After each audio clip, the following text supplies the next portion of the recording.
Halo semua, kali ini kita akan membahas buku ESPS Pendidikan Pancasila, Kurikulum Merdeka untuk kelas 4. Yang akan kita bahas adalah latihan akhir tahun yaitu bagian A dan B yang ada di halaman 131 hingga halaman 136. Kita mulai membahas dari soal nomor 1 bagian A. Tokoh berikut yang tidak menyampaikan gagasan dasar negara pada sidang BPUPKI adalah titik-titik. Untuk soal nomor 1, jawabannya adalah C, Mr. Ahmad Subarjo. Kedua, musyawarah untuk mencapai keputusan bersama sesuai nilai Pancasila, yaitu sila ke titik-titik. Jawabannya D, sila keempat.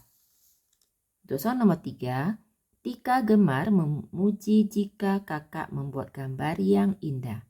Tika telah menerapkan sila Pancasila yang berbunyi titik-titik. Jawabannya D, keadilan sosial bagi seluruh rakyat Indonesia. Nomor 4, ayah sedang membersihkan akuarium. Ayah meminta Dika menyalakan keran air. Dika dan Tony sedang asik bermain. Dika mengajukan permintaan ayah. Melihat sikap Dika, Tony bergegas menyalakan keran air. Anak yang sudah menerapkan sila kedua Pancasila adalah titik-titik. Jawabannya C, Tony karena mau membantu ayah tanpa diminta. Untuk soal nomor 5, sikap berikut ini yang sesuai dengan sila kelima Pancasila adalah titik-titik. Jawabannya B, memuji hasil karya teman. Selanjutnya untuk soal nomor 6. Panduan sebagai pengendali tingkah laku masyarakat agar dapat hidup dengan tertib disebut titik-titik. Jawabannya C, aturan. Nomor 7, perhatikan gambar berikut. Akibat tindakan pada gambar adalah titik-titik. Jawabannya D, kamar menjadi bau dan kotor. Nomor 8, berikut ini yang merupakan aturan di rumah adalah titik-titik.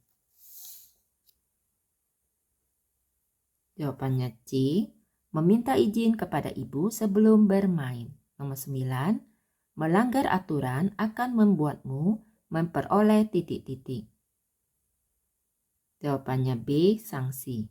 Nomor 10, kamu dan temanmu melewati rumah tetangga. Di halaman depan rumah tetangga ada bunga yang sedang mekar. Temanmu ingin memetik bunga tersebut. Tindakanmu sebaiknya titik-titik. Jawabannya C, menasihati teman agar tidak memetik bunga tersebut. Nomor 11, kelompok masyarakat yang memiliki kesamaan ciri fisik, bahasa, dan adat istiadat disebut titik-titik. Nomor 11, jawabannya adalah A, suku bangsa. Nomor 12, cara menghargai keragaman pakaian daerah adalah titik-titik. Jawabannya C, memakai pakaian daerah ke acara resmi dengan bangga. Nomor 13, saat berkunjung ke museum, temanmu memegang senjata tradisional Mandau. Di museum itu terdapat larangan memegang benda-benda sejarah. Tindakanmu sebaiknya titik-titik. Jawabannya B, memberitahu teman agar tidak memegang Mandau. Nomor 14, tetanggamu mengadakan acara sisingaan untuk anaknya yang di Kitan. Di depan rumahmu terdapat banyak orang yang menonton upacara itu. Sikapmu sebaiknya titik-titik. Jawabannya A, ikut menyaksikan acara dengan rasa bangga. Nomor 15, saat berlibur di desa, nenek menceritakan budaya daerahnya menggunakan bahasa daerah. Kamu hanya dapat memahami sebagian cerita. Tindakan nenek sebaiknya titik-titik. Jawabannya C. Menggunakan bahasa Indonesia agar dapat dipahami. Selanjutnya untuk soal nomor 16. Awal terbentuknya Negara Kesatuan Republik Indonesia ditandai dengan peristiwa titik-titik. Jawabannya A. Proklamasi. Nomor 17. Perhatikan gambar berikut. Sikap yang dapat kita tiru dari sikap anak pada gambar adalah titik-titik. Jawabannya D. Ramah kepada tetangga. Nomor 18. Daerah tempat tinggalmu sering mengalami banjir saat musim hujan. Ketua RT mengajak warga untuk melaksanakan kerja bakti. Manfaat kerja bakti adalah titik-titik. Jawabannya A. Mencegah banjir. Nomor 19. Kamu dan tetangga berbeda suku bangsa. Tetanggamu memberikan makanan daerahnya kepadamu. Kamu kurang menyukainya. Sikapmu sebaiknya titik-titik. Jawabannya C. Menerima makanan dengan ramah. Nomor 20. Teman sebelahmu tidak masuk sekolah karena sakit. Saat masuk sekolah, ia tertinggal banyak pelajaran. Tindakanmu sebaiknya titik-titik. Jawabannya D. Meminjamkan buku catatan kepada teman agar dapat mengikuti pelajaran. Selanjutnya untuk soal nomor 21. Melakukan pekerjaan bersama untuk mencapai tujuan bersama disebut titik-titik. Jawabannya A. Gotong royong. 22. Berikut ini yang termasuk kegiatan gotong royong adalah titik-titik. Jawabannya B. Warga bekerja bakti membersihkan lingkungan. 23. Perhatikan gambar berikut. Berikut yang bukan manfaat dari kegiatan di atas adalah titik-titik. Jawabannya B. Kakak dan adik semakin sering bertengkar. Nomor 24, berikut ini yang merupakan contoh kegiatan gotong royong di lingkungan masyarakat adalah titik-titik. Jawabannya D. Menghiasi lapangan desa untuk perayaan hari ulang tahun kemerdekaan Indonesia. Selanjutnya untuk soal nomor 25. Budaya gotong royong banyak digunakan dalam berbagai tradisi. Manfaat mempertahankan budaya tersebut adalah titik-titik. Jawabannya D. Persatuan dan kesatuan bangsa akan tetap terjaga. Selanjutnya bagian B nomor 1. Berdoa bersama keluarga merupakan bentuk dari rasa titik-titik terhadap Tuhan Yang Maha Esa. B nomor 1.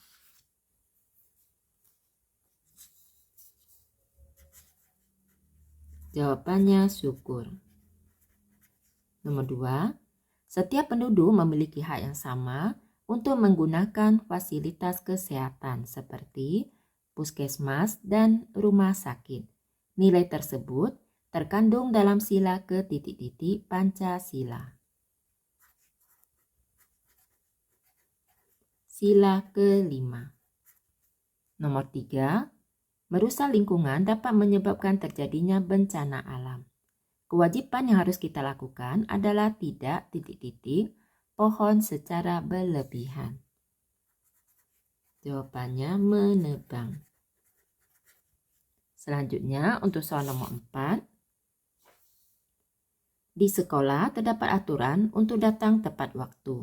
Aturan tersebut dibuat agar kegiatan belajar di kelas berjalan dengan titik-titik.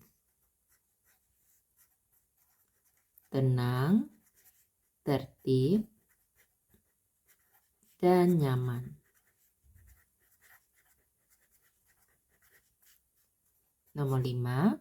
Indonesia kaya keragaman suku bangsa dan budaya. Dengan adanya keragaman, kita dapat belajar untuk saling titik-titik. menghargai, dan menghormati.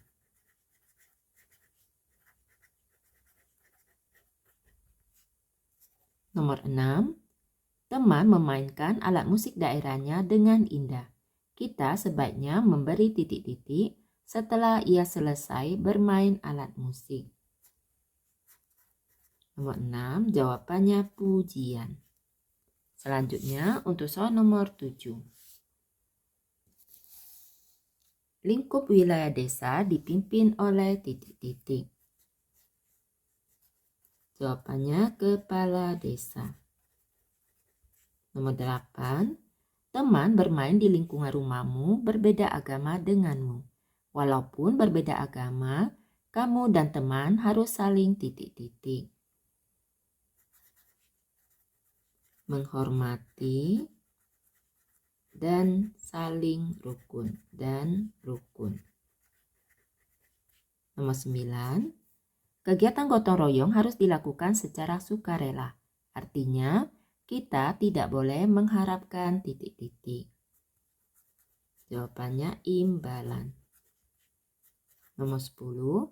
Selain dapat menghemat waktu, melakukan pekerjaan secara gotong royong juga dapat membuat pekerjaan terasa lebih titik-titik. Terasa lebih ringan. Demikianlah pembahasan kali ini. Semoga dapat dipahami. Untuk memudahkan pencarian video yang kalian inginkan, dapat dicek di daftar playlistnya. Terima kasih.